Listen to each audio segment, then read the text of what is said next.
All right, so answering unfamiliar critiques.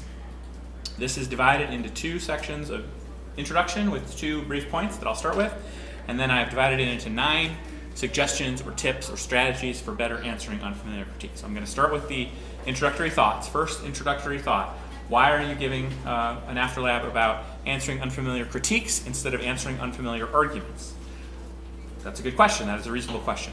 Many of the things that I'm going to tell you are useful in answering any unfamiliar argument. So anytime you confront an argument in a debate, and ideally you won't, but it'll happen, that you are unfamiliar with, you can use some of these ideas in any context. It's a new T argument, a new theory argument, or a new disadvantage. You can use some of it. But students tend to find it even more difficult when they encounter unfamiliar critiques than when they encounter unfamiliar other kinds of arguments. And there's a few reasons why that might be, and I'll unpack more of this later. But part of it is that critiques draw from a different base of literature. They draw from a different theoretical perspective. So critique arguments tend to be rooted in critical theory. Most other arguments are rooted in problem-solving theory. That's different. That's a real difference. And sometimes critique arguments, either the argument itself or the way that the debate team has used the argument, relies on, as part of the argument, making it hard for you to understand. So the obfuscation can sometimes be strategic and part of the argument, part of the thesis of the argument. Some critical arguments sort of embody the obfuscation as part of the argument. And so in those spots, critiques, of course, are harder to understand. For the purpose of the rest of the elective, I'm going to assume that you're AF against a critique, but a lot of this would apply in the same spot if you were neg against a critique affirmative. Second point in the introduction is an important disclaimer, and I think some of you even mentioned this in the beginning. The best way to defeat an unfamiliar critique is to just never have a critique be unfamiliar. So the more things that you can become familiar with, the less opportunity you have to be in a spot where you're feeling unprepared and you're feeling like you don't know what's going on. So the best advice, and that's not really practical or actionable, is just to become more familiar with as many critiques as possible.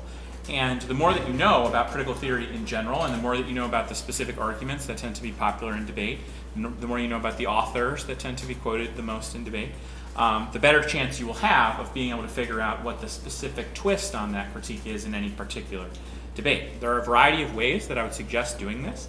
The best thing that I think you can do is to find and read entry-level textbooks from college.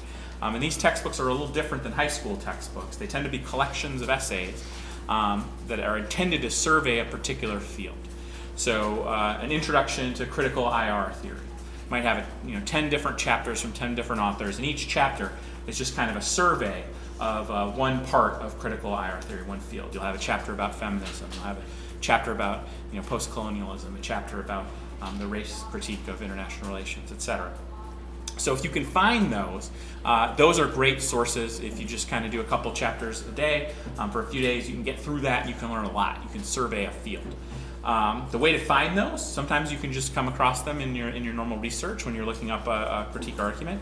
Other times the kind of thing I do is I look for syllabi, I guess, from college philosophy classes or college critical theory classes at the 100 level, so the intro level classes, and they almost always either have a textbook that they use or they have a collection of articles that the professor uses to teach their class, and then I would go to those. And so if I'm trying to teach myself something new, some new critique concept, I try to find some professor that's teaching this, and I try to rely on their knowledge and their materials they've already put together. The other thing you can do is find some intro-level lectures on YouTube. There's a ton of really great content on YouTube from professors, from graduate students, from just hobbyists who are interested in philosophy and in critical theory. And if you find the right ones, they're great because they are intentionally breaking down the subject for an audience that isn't as familiar. So in the same way that you struggle with reading the books that you're assigned in English class or the readings you have to do in history, and so you go online and you look for Spark Notes and Cliff Notes and summaries and that kind of thing. Graduate students have to read way more than you do, and they do the same thing. They also look for shortcuts. They look for videos that will help explain. They look for short little explainer articles. And so take advantage of all those resources that already exist. Kind of find the ones that are appropriate. You don't want the super high level, advanced graduate studies, deep dive into very particular aspects, at least not at the beginning. You want the survey. You want the introduction. And so intro textbooks and YouTube can be great for that. The other goal I would have for you is just figure out 2 or 3 critiques between now and the beginning of the season that you're not familiar with, and try to familiarize yourself with them, and try to pick the ones that you think are going to be the most popular. And it can be hard to do that, but you can just kind of survey what the critiques are that have been produced at the different camps. You can just kind of get a general sense from peers. And it doesn't matter if you perfectly pick right. It just means that there are 3 more critiques that you've learned something about between now and the beginning of the year. An important caveat is that you don't have to become an expert in order for something to no longer be unfamiliar. It can just be slightly less unfamiliar. It can be a little bit familiar. It can be moderately familiar. And you're just much more comfortable in a spot like that in a debate. So the difference between going into a debate and your AF and the neg reads a critique and you're completely unfamiliar, and that same debate where you're kind of familiar, you know enough, is night and day. And so obviously becoming an expert in the subject is the best thing, but it's unrealistic for you to become an expert in every critique-related subject. That's not something that any high school student could do. All right, so actionable suggestion time. There are 9 actionable suggestions. Actionable suggestion number 1 is to reframe it as a challenge. Reframe it as a challenge. In my experience, the initial reaction that students have when they confront an unfamiliar critique in a debate is either it's terrifying, it's insulting, or frustrating, or maddening, or all of the above. Don't frame it like that. I've thought a lot about why it is that unfamiliar critiques are so daunting for students, why students have so much trouble, and I've arrived at 6 hypotheses, and I believe that some combination of these 6 hypotheses is generally responsible. The first one is that you assume that critiques are smarter than you, and so you must be missing something. I think that's something that goes through a lot of students' minds. They're confronted by a new critique, they assume the critique must be smarter than them, they must be missing something, they're just not intellectually capable of getting it. Second, you fear being embarrassed. There's something about not knowing about a critique that is more embarrassing than just messing up a disad or messing up a T argument or whatever. It's cultural, it's not necessarily right or wrong, but it seems like that's the case. Revealing that you didn't know something about what someone else thought was an obvious thing that everyone needed to know about critical theory is embarrassing, so sometimes you have that feeling. Third, if you don't know what they've said, you don't know how to answer it. And so you're frustrated and you're upset and you don't know what to do because you're being practical. You don't know what they said. You don't know what to say in response. That's reasonable.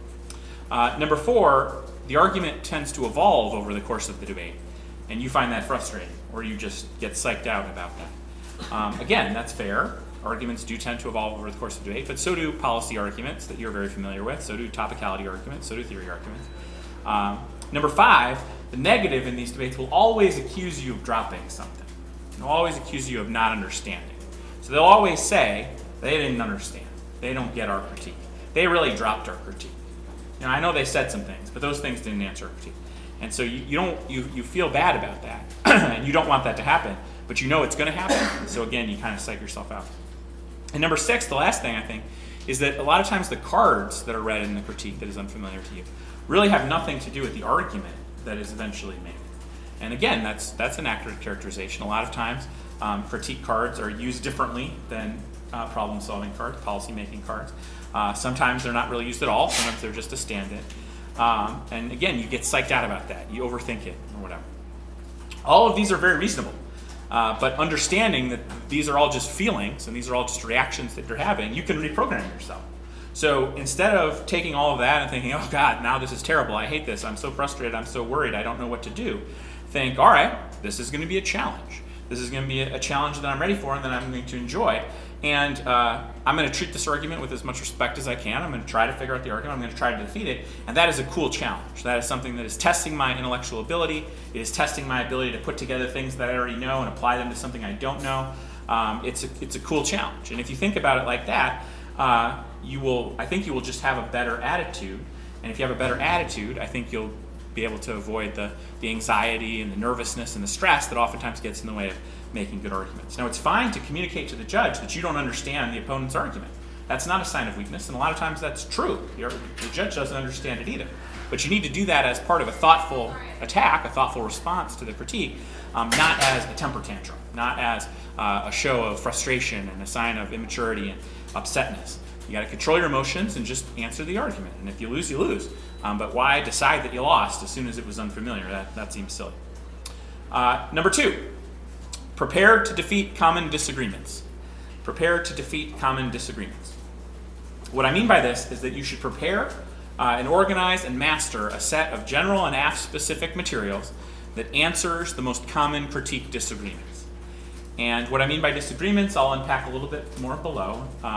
But but it basically just means arguments, the kind of arguments that most critiques have some elements in them. There are obviously a lot of different, hundreds of different specific manifestations of critique arguments, but there's a lot of common themes. And so if for each of those common themes you have a set of materials that you feel comfortable with that answers that argument, that turns that argument, linking or impact turning it, then you can go into any debate, even against an unfamiliar critique, with a set of materials that can win the debate. Whenever possible, you should make these materials specific to the app or specific to the topic. But even generic evidence can be very powerful if you know it well and you feel confident with applying and contextualizing it in different spots. Remember that all of this critique stuff is an argument.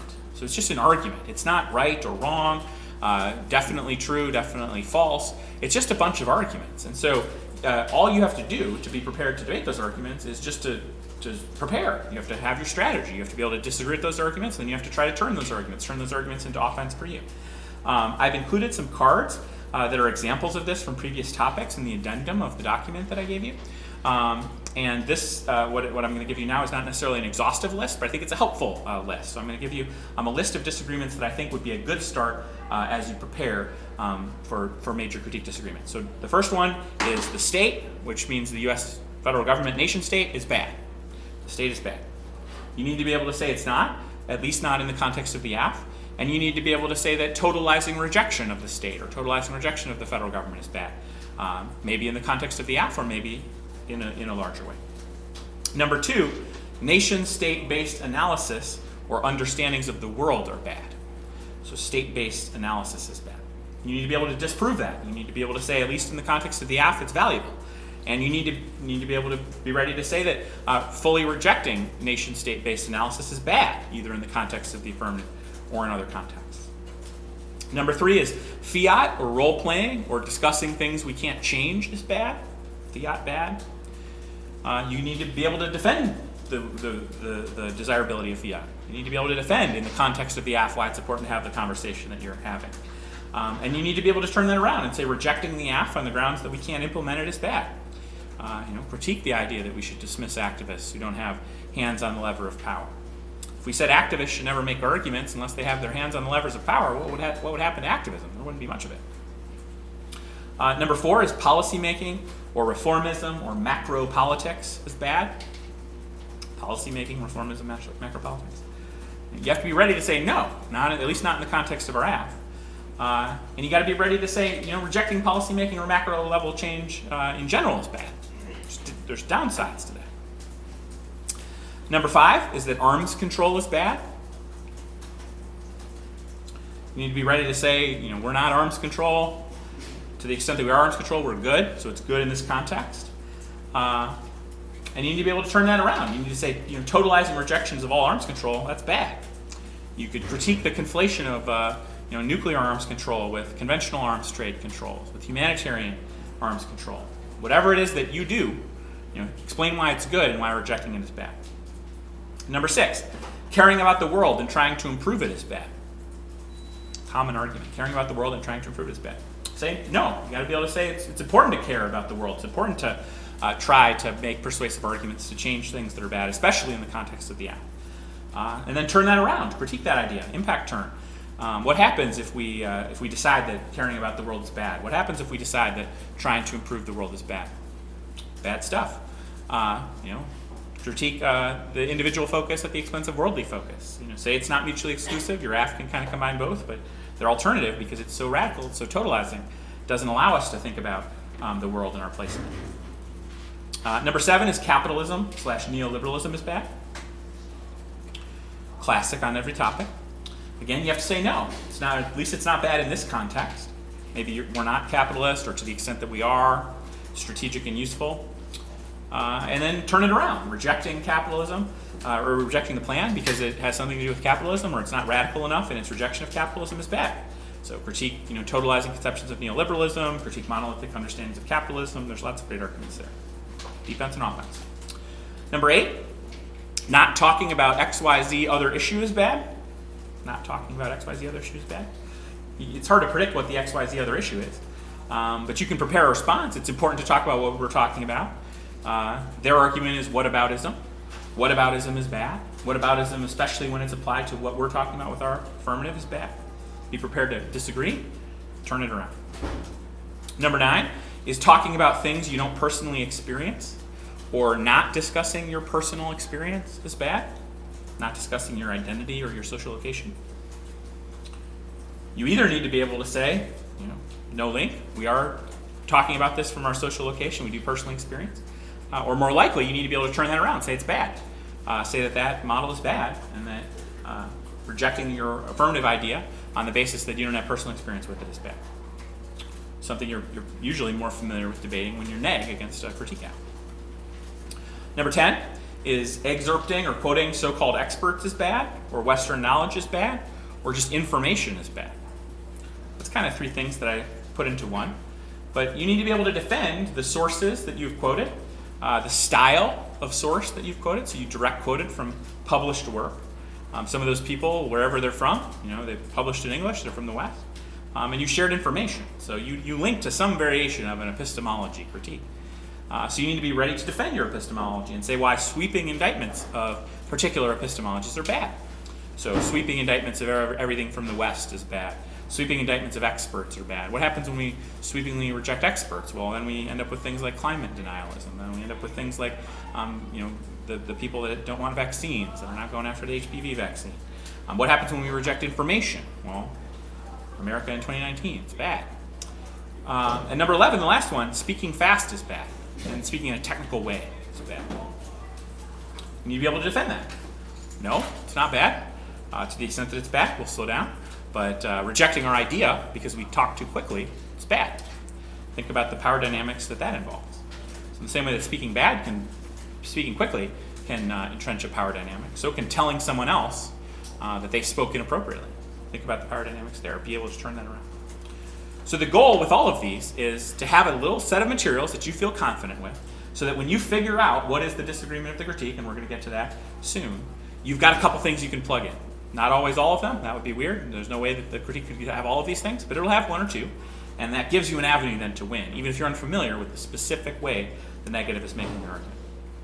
Number 3, prepare for challenging cross-examinations. Prepare for challenging cross-examinations. You need to be ready to defend your affirmative against obnoxiously skeptical CXs. You need to imagine a really annoying young child who just keeps saying, why? Or you need to imagine a really annoying friend who constantly plays devil's advocate and challenges everything you say. And then you need to do that to yourself and do that to your app. Sometimes it can be hard to do that to yourself because you can't think of how to be that skeptical of yourself because there's so much you already know. And so what I would suggest is that you seek out CX from friends, especially non-debate friends, younger siblings, even your parents can do this. Anyone who's outside the debate bubble. Tell them, hey, can you help me? I need to be prepared for the tournament. This is my affirmative. This is what we defend. I need you to just, ask me all the questions. You might think they're stupid questions or silly questions. Ask me to explain stuff. Ask me about my assumptions. Come up with any kind of stupid question you can think of, any good question you can think of. Just, barrage me with questions. And that will generate a bunch of questions that you might not have even thought about, or questions that you didn't even think about needing to know the answer to. There's some that you kind of always need to be prepared for. I'm going to give you a list. Why vote AF? If you haven't thought about that and someone asks you that, it's not good. Why did you choose this AF? You could have said whatever you wanted in those 8 minutes. Why did you talk about this? What's your personal relationship to what you just said? Why should we care about what you just said? Who cares? Why do you do debate? Why are you here? Then there's impact-related questions. What's death? What does it mean to die? If you've never thought about that before the cross-ex, why do you care about people dying? Why didn't you talk about something else? Think of examples, Why didn't you talk about children in cages on the border? You think that's not important? Why didn't you talk about that? How do you know? Whatever. How do you know Saudi Arabia is even in Yemen? Have you ever been there? Have you ever been to Yemen? How do you know Saudi Arabia even exists? Have you ever been there? What's the United States federal government? What's Saudi Arabia? What's Taiwan? Taiwan. That's hard even in a policy conversation. What's a Taiwan? So there's those generic ones, but then the ones that are, and those are annoying, but there are even specific ones that are more threatening. So in the context of the Saudi AF, what's a war? I don't know. What's a war crime? What does it mean to be complicit? What's complicity? And on and on and on. The gotcha kind of questions is sort of what they feel like. I think that's what you think. Is like they're trying to get you. They're like revealing that you're stupid. That's not really what it is, but they do serve an intimidation function. The intimidation function is they catch you off guard. They make you doubt yourself. They make you say something that you hadn't really prepared for. They make you uncomfortable. And that's the point. The point's not really what you say. The point is just making you feel bad, making you look bad. And there's no right or wrong way to answer any of these questions. It's always contextual. It's about what you said in your 1AC, what you're going to say in the 2AC, what you think they're going to say in their negative. And so the only advice I can give you for specifics is you tend to want to problematize the question. So a good line to learn is, wow, there's a lot to unpack there. So if somebody said to me, what's a war? I might say, wow, there's a lot to unpack there. And then I would follow it up often with a statement about how complicated it is. So I would say, that's a really complicated question. I'm not sure I'm going to be able to respond efficiently enough given the time constraints of your CX. And we only have a few minutes. And that'll make them angry. And they'll either just give up and they'll be like, you don't even know what war is, and then moving on, but you made your point. Or they'll take up on it, like, no, go ahead. I'm like, okay. And then when you're given the opportunity to go ahead, hopefully you've thought about this before and you can explain it based on how you would respond in the 2AC. So what's a war? Well, war, there's a lot of different things that are war. In our context, what we're talking about is the US-backed Saudi invasion of the sovereign nation of Yemen. And what they're doing is they're utilizing American weapons to bomb civilians. It's what we consider a genocide. So the bombing of civilians, they utilize pave-way precision-guided munitions. That's a product sold by Raytheon. Raytheon, by the way, their former vice president is now our Secretary of Defense. That gives you something to think about, doesn't it? And if you just start talking, eventually they'll cut you off and they'll be like, fine. And then you've made your point and you've moved on and you've diffused the question. But anything you do say, you should have thought about, and you should think about it with what you're going to say in the 2AC in response. So people will say, how do you answer the death K? Well, I have no idea. What card are you going to read in the 2AC? How are you going to frame your advantage in the 2AC? Whatever you're going to do then that's what you should say in the CX of the 1AC. I don't have any profound insights into any of these questions beyond what you could figure out on your own, because they're not right or wrong answers. They're just very foundational theoretical questions. Another thing I often will coach students to say is, that's a question that humans have been grappling with for a long time. It's a really interesting question. And then just by saying that, you kind of diffuse the gotcha point. All right, number 4. Practice and use emergency searches. Practice and use emergency searches. Wikipedia, or just a general internet search, can do wonders to help make sense of unfamiliar critiques. So in addition to Wikipedia entries about keywords or names of philosophers or schools of philosophical thought, you can find book summaries. Find book summaries related to the authors that are being quoted, or if they are books, just find the book summary on Amazon.com or on Goodreads or on the publisher's site. Find book reviews of the book. So do the search for the title of the book and then review. See if you can find somebody who reviews it.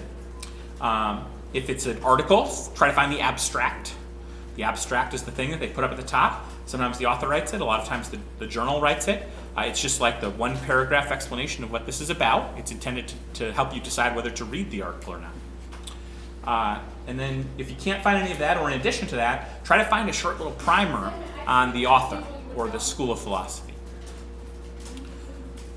You can get really good at this if you practice. And so I would practice this as part of the next step, which I'm going to get to in a moment, step number 5.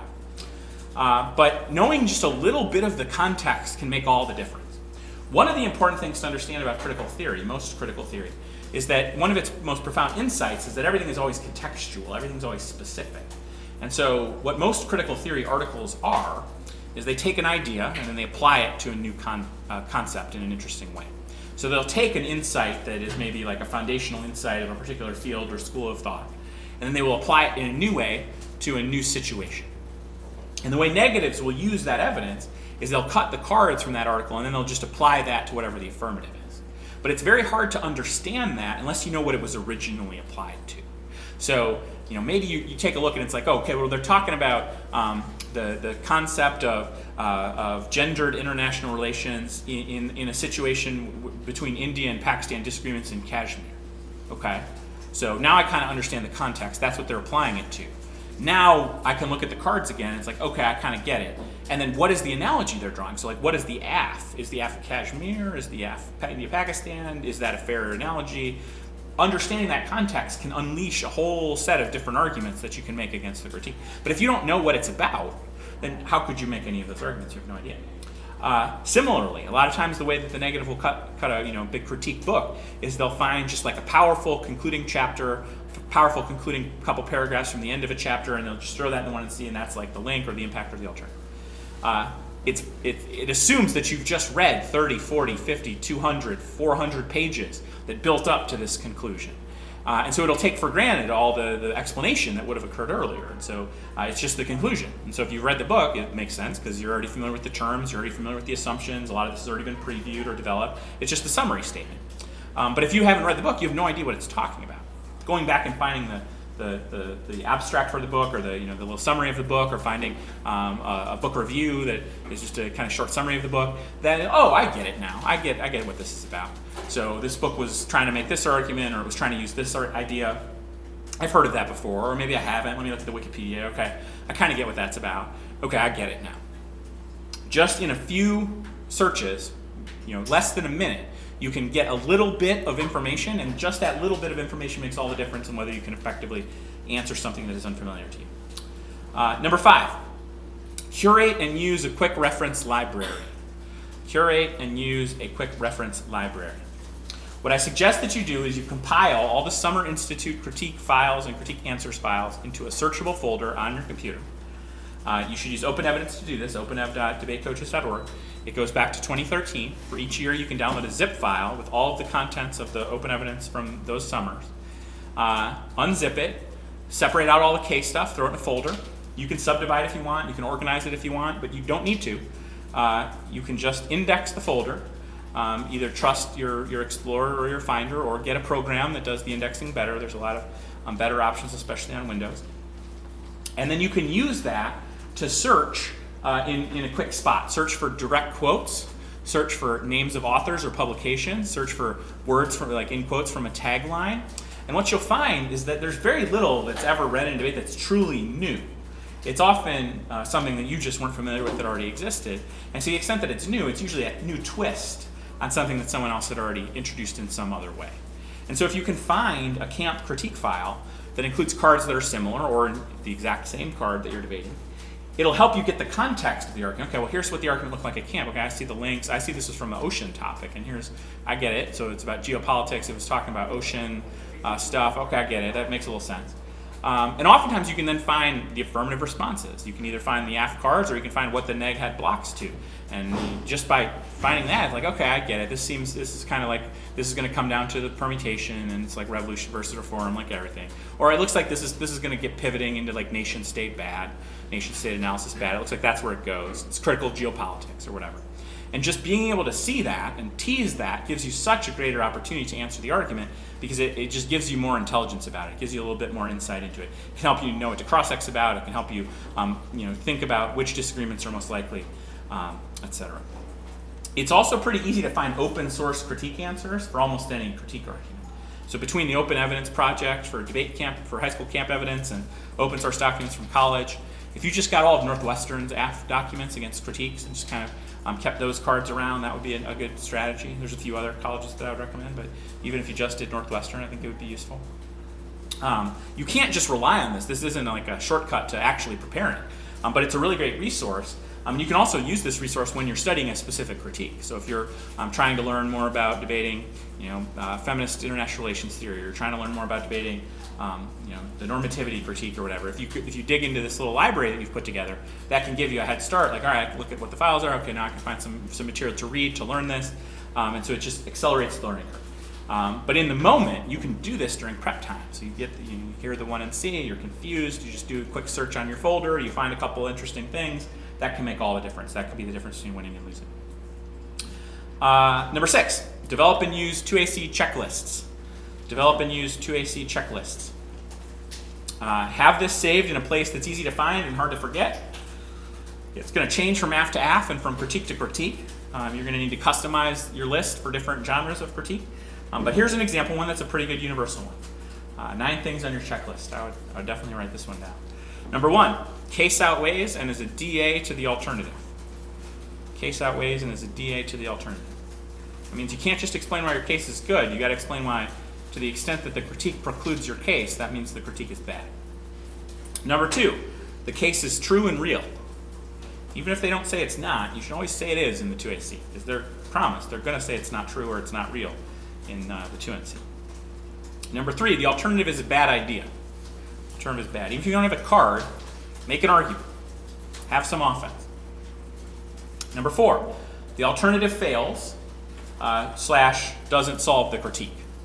So it fails to accomplish its goal, whatever its goal is. Usually that's to solve the critique, so it doesn't solve the problem.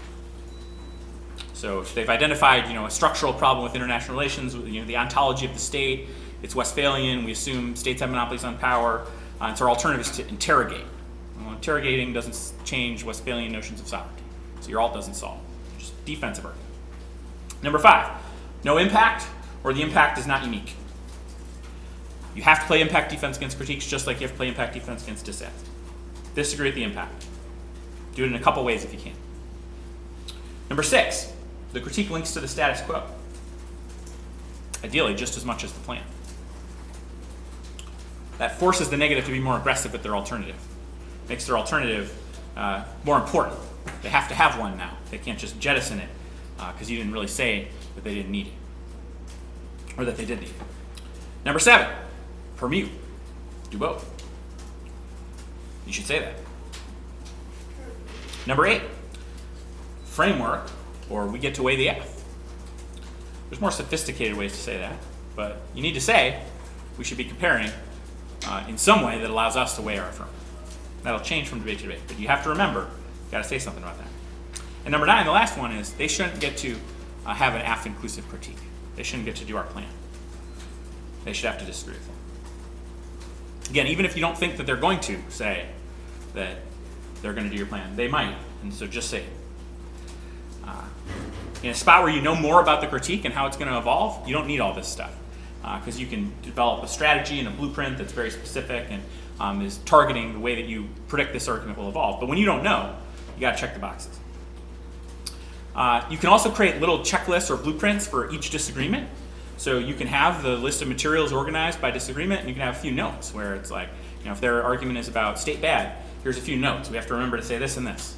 We have to remember to CX about this. Here's an example that we want to CX about. If their argument is about fiat, here's an example that we want to use. And here's a question we need to ask in the 2NC CX or whatever. The idea is to make sure you've got a concrete protocol, set of reminders, a process, kind of like a pre-flight checklist for a pilot that you can do even when you're stressed, even when you need to be spending your time looking up information about the critique, trying to figure out what it says. It needs to just be automated. So you don't want to be trying to remember, what do I say against critiques again? That's bad. That means you're going to lose. Number 7, use cross-examination to identify disagreements. Use cross-examination to identify disagreements. Your primary goal in the cross-ex is to identify the disagreements they have with your argument. And I use the term disagreements on purpose. You don't need to understand the whole argument. You don't need to understand everything about it. You don't need to understand the nuance. It's helpful to know more, but you just don't need to know more in order to figure out how to answer the argument. What you need to know is, what are they disagreeing with? So here are some questions I would suggest. First question I would suggest is, what parts of the 1AC does the critique disagree with? Sounds simple, right? But when you frame it like that, it's hard for the neg not to say it. Like, they kind of have to. If possible, try to list the disagreements you think they have, and then ask them to agree. So, it seems like your disagreement with our AF is we use the state. Is that the major disagreement you have with our AF? Well, yeah, but it's more than that. Okay, what are the other disagreements you have with our AF? What else do you disagree with about our AF? how state-centric it was. Okay, so you use the state, we're state-centric, I get it. Other than the state, you disagree with anything about the act. Great question. Common follow-up, very important question. Should the United States federal government plan? So should the United States federal government continue to sell arms to the Saudi coalition for air-to-ground strikes in Yemen? Don't say the plan, say what you're asked about. Should the United States continue to sell arms to Taiwan? Should they? And you are going to get one of two responses. I guess three. Yes, which is a very rare response, so we agree with your plan. No, which is helpful. It means you disagree with the plan. Great. Our plan is now offense against your alternative. Or the most common, which is, you're asking the wrong question. Well, I appreciate that you don't like my question, but that was my question, so can you answer it? Well, you see, we are operating at a different framework, you see. Like, okay, so follow up. So your critique does not take a position on whether the United States continues to sell arms to the Saudi coalition that are used to bomb Yemen. You don't take a position on that? Well, that's like not the right question. So you don't think the question of whether the United States should continue to support, to arm the Saudi coalition as they bomb civilians in Yemen is an appropriate question. Okay, then you move on. But now you've used the fact that they didn't answer as the possibility for offense in your 2AC. They might answer the question, no, because the federal government is irredeemable. It's too racist, or it's too imperialist, or it's too colonialist. That's helpful. That means that's their disagreement, so you have to beat that disagreement. They might say they're linked. They might say, actually, we don't think that your plan's a good idea because it really just fuels global militarism. Okay, well now at least I understand the disagreement. I don't agree with that, but now I can attack that argument. Number 3 question, why does the plan make whatever the impact is worse? So if the negative has a card that's like liberalism is bad, why does the plan make liberalism worse? And don't say plan, say your plan text. Why does ending arms sales to Taiwan make global liberalism worse? Why does ending arms sales to the Saudi coalition that they used to do air-to-ground strikes in Yemen, why does that make global liberalism worse? And that will force them to explain the link and the impact in the context of your act. That's very helpful because then that elicits information about the disagreements you need to answer. Question number 4 is there an alternative? What does the alternative do? How does it solve the impacts of the critique? And how does it solve the case if it does? So how does interrogating security end arms sales to Taiwan? Maybe it does, maybe it doesn't. I don't know what they're going to say. But whatever they say, then that gives you a target to answer. It illuminates their argument. It tells you something about their argument that you can then answer. I would ask, can your alternative result in, and then say your plan? So is a possible outcome or a probable outcome of your alternative that the United States stops selling arms to Taiwan or stops selling arms to the Saudi coalition? If they say anything other than no, that's a good indication that they're going to try to do your plan at some point in the debate. So you need to be attentive to that. You need to be aggressive on you shouldn't get to do that. Number 6, what question should the judge be answering at the end of the debate? Get them to explicitly commit to something.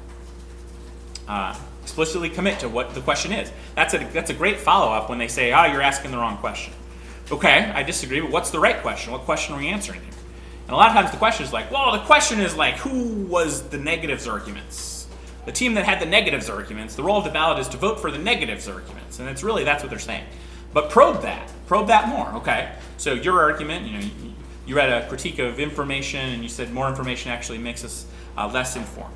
So the team that provides less information should win the debate. Is that accurate? Okay. So the question the judge should answer at the end of the debate is which team provided more information? Okay. Now that you've gotten that commitment, you have a target to debate against. You have something that you can attack. You've prepared for that disagreement, and so you're ready to answer. All right, point number 8. Answer arguments, not titles. Answer arguments, not titles. This is really important. Oftentimes, especially students that are less experienced with critiques or just less experienced overall, they get it in their head that the way to figure out how to answer a critique that they're not familiar with is to figure out what name it has. To figure out, is this the Heidegger critique, or is this the Nietzsche critique, or is this the Baudrillard critique, or like which Baudrillard critique? Is it Baudrillard security, or is it Baudrillard hyperreality, or is it Baudrillard information, or what is it? Don't think about things like that. Think about arguments. Think about disagreements. So taglines, author names, title, like whatever they call it, and even sometimes the cards that negatives read aren't accurate reflections of the argument. And the thing you always have to answer is the argument. The way the negative wins is with an argument. And so figuring out the argument is essential, and then just answer the argument. You don't need to answer the name. You don't need to answer the title. You don't need to answer the tagline. You need to answer whatever the argument is. And using cross-examination will enable you to do this effectively. If you don't think the argument matches the title, it might make sense to still have a thread or two in the 2AC against the title or the author or whatever, but don't overinvest in that, and only make those arguments if you can't get a better commitment in the cross-sec. So if you truly aren't sure and you're just trying to hedge your bets, I will allow it. But the mistake I see much more commonly is a student kind of latches onto a title and just reads a pre-prepared block that's about some other K, and then it's just easy for the neg. They insult you, they tell you that you're dumb, and they just totally miss the boat. They don't even understand critiques. It's embarrassing. They should quit. It's just criminal what they've done. We should just end the debate now. And then you feel bad, and then it causes this cycle where anytime you debate a critique, all of a sudden you're psyched out. If the critique transforms or evolves over the course of the debate, which it will, continue to answer the arguments. Don't get mad about that. Just answer it. You don't get mad when the 1NR reads a DA turns case argument. You have to answer it. You don't get mad when the 1NR adds more solvency arguments about its counterplan or kind of re-explains how the counterplan works. You just answer it. So if the critique evolves, just answer it. As part of this, don't stake out a stronger position than you need to in order to answer the critique. The kind of related problem that students have commonly is they hear a critique and then they just knee-jerk react in the most aggressive way possible. So you're reading the Saudi coalition act, you've got a Yemen advantage, you've got an advantage about entanglement in Iran, you've made some arguments about Saudi and UAE influence on policy making, the neg reads a security-related K, and so you just, hedge good, US hedge good, Kagan, you're going to read a Kagan card, you're going to read a Khalilzad card. That answers the security-related K, of course, but that's not what your AF was about. And the security K against Kagan or Khalilzad, hedge good, is much better than the security K against the Yemen AF, against the AF that says American involvement is bad. And so you've made it easier, not harder, for the negative to critique you. So it's not that you should never impact turn. Sometimes the impact turn is an appropriate strategy, but it has to match up with your AF, and it has to be thoughtful and on purpose. So you need to be thoughtful in your position. You can't just knee-jerk. And sometimes negatives intentionally kind of keep it a little vague in the 1NC, just so that they'll bait the 2AC into saying something ridiculous and making it easier for them to then subsequently critique that. So don't do that. And don't overthink it. Figure out a way to win. It doesn't have to be the best way to win. It doesn't have to be perfect. It doesn't have to be super specific to the critique. It just has to be a way to identify a disagreement that they've made and to defeat that disagreement and prove that the judge should vote out. It's just kind of like debating against a new AF. One of the big problems that people have with debating new AFs is, they keep second guessing. They're like, I got a good idea, but what if that's not the best? I got this other idea. Maybe that one's better. I don't know what to do. Let's just read them all. Oh, we can't. Oh, God, I can't do it. I just quit. I'm done. I can't even give the 1NC. You do the same thing in the 2AC. It's like, I don't know what to say. I could say this or this, but that might not be the right thing, and then I'll be so sad. Who cares? Just pick something that you think makes sense. Pick something you think you can explain. Pick something that you're prepared to debate, and then do it. You have a much greater chance of winning if you identify a winning strategy and just give it 100% commitment and debate with intent than if you debate with tenuousness, with being very scared or hesitant, and just constantly second guessing. Don't second guess. Just pick a strategy, do the best you can, and then learn from the experience. In some ways, I included a couple of old critique cards in the bottom of the document. In the old days, it used to actually be easier for students to debate unfamiliar critiques because they didn't have as many specific responses. So they would just have a set of cards that they were pretty good at debating, and they would just apply them to negative critiques. And finding the middle ground between today, when we have much better evidence and much more specific evidence, and the old days when we just kind of use generic evidence, is a useful way to approach it. Number 9, last one, don't let anything be unfamiliar twice. Don't let anything be unfamiliar twice. I think the subject says it all on that one. Whenever you debate an unfamiliar K, that's the last time it should ever be unfamiliar. So learn it, learn some different things about it. The next time you encounter a similar argument, certainly the same argument, but even an argument in that same category or same area, you should not be prepared. And then you don't need any of these suggestions again because you're ready to debate the critique with much better preparation. So those are my tips for answering unfamiliar critiques. I'm going